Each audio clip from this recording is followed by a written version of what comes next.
The President's Murder. Chapter 6. The Sixth Day. At 3 o'clock in the morning, Alex got up from the bed and looked out of the window. Olivia opened her eyes. Are you leaving now? She asked. Yes, Alex said. I can't stay longer. Perhaps the police are out there now. They're watching all our friends' houses. Polly told me. He put on his shoes and coat, then looked at his wife. Olivia, listen. Be very careful and live very quietly. The police are going to watch you for some time. Wait for a year. Then take the children and leave the country secretly. Our friends can help you. Find a new home in a new country and make a new life. Olivia began to cry. But Alex, you are going to be there with us. Alex smiled. Yes, perhaps. He took his wife's face in his hands and looked into her unhappy eyes. Don't cry, my love, he said quietly. Give me a smile before I go. Oh, Alex, I'm afraid. Olivia could not stop crying. I love you, she whispered. Go quickly and be careful, please. Alex smiled sadly. Goodbye, my love. He left the house quickly and went out into the dark night. He waited for 10 minutes at the door and listened. But he heard nothing and saw nothing. He came out into the road very carefully. Again he waited. From an upstairs window in his house, a white face watched him. Then Alex began to walk quickly around the road. He stayed near the houses and looked behind him again and again. 200 meters along the road, there was a car. Alex stared at it, but there was nobody in the car, and he walked quickly past. Suddenly, there was noises and lights, and soldiers with guns. Alex began to run, but he did not run far.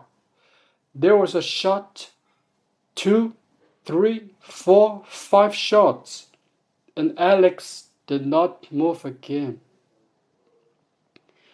Felix ran across the road and looked at the body. Adam was there before him. Is he alive? Felix asked quickly. No, he's dead. Adam stood up and looked at Felix. Very, very dead, he said. Felix's face was angry. The soldiers killed him, he said. Adam looked at Felix. Well, that's their job. Dino ran away, so the soldiers shot him. Alive or dead? The chief said. But we found him. That's the important thing. Felix stared down at Alex Dino's face. I wanted to talk to him, to ask him. To ask him what? Adam said. Felix did not answer. He looked down at the dead body on the road. Then he turned away. Nothing, he said. It doesn't matter. There was a lot of noise in the road now. Soldiers and policemen moved here and there. Police cars came and went. The people in the houses looked out of their windows, but they did not open their doors. It was better not to ask questions. An ambulance came and took the body away. Later that day, Felix went back to the chief's office. The chief called him into her room. "So he's dead," she said. "Well done, Felix. The president is very pleased with you." The chief did not often say Felix. Usually she called him Inspector. Felix sat down and looked at Eva Hine. "A lot of people think—" He stopped. Then he began again. "They say Alex Denon wasn't the president's murderer." "People say a lot of things," the chief said. She smiled. "But they are not all true. Don't listen to stories, Felix. You've got a good job.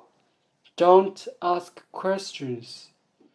"But perhaps," Felix said slowly, "the stories are true, and it's a policeman's job to ask questions." Eva Hine stood up and came nearer to Felix. She looked down into his face, and her gray eyes were cold. "Listen," she said. "Somebody murdered the old president, right? And our new president needed a murderer. Quickly. So we found a murderer for him, Alex Denon.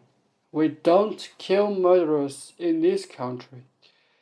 They go to prison, but Denon escaped from prison and now he's dead. The murderer is dead. Felix." And that's the end of the story. It was very quiet in the room. The chief watched Felix and waited. Felix looked down at his hands and said nothing. Then he looked up into Eva Hine's cold eyes. "Who murdered the president?" he asked. Eva Hine's face did not change. He stared at Felix, and Felix stared back at her. After a long time, Eva Hine said, "Perhaps you need a new job, Felix. Think about it very carefully." The young man looked at her face. Then he looked away, out of the window. After a minute or two, he stood up and went to the door.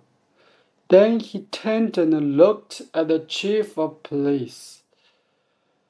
"I'd like to know the murderer's name," he said quietly, "and I'm going to find it." He opened the door. "Goodbye, Chief." He went out and closed the door behind him for the last time.